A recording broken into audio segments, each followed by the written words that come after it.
Hebrews chapter 11, verse 6 says, "For he who comes to God must believe that he is, and that he is a rewarder of those who diligently seek him."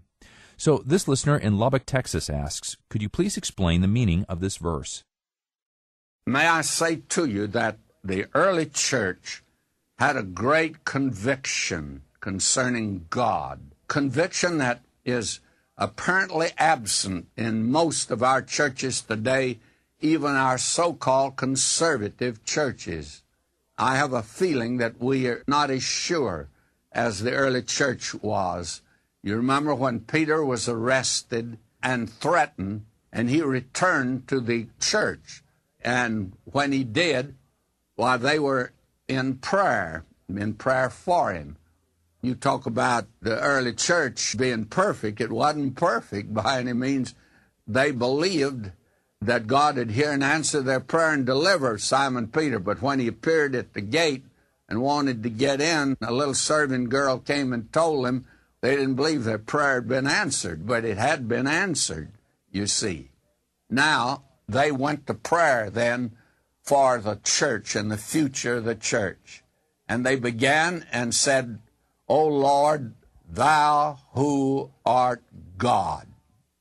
What a conviction they had, that the one that they were praying to, the one that they were worshiping was God.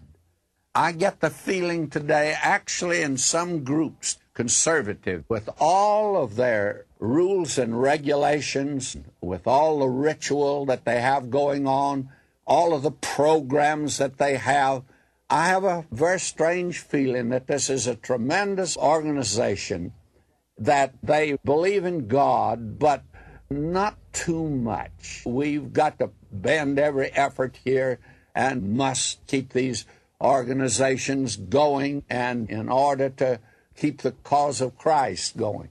Somehow or another, there is not a conviction that, "O Lord, thou art God," you see.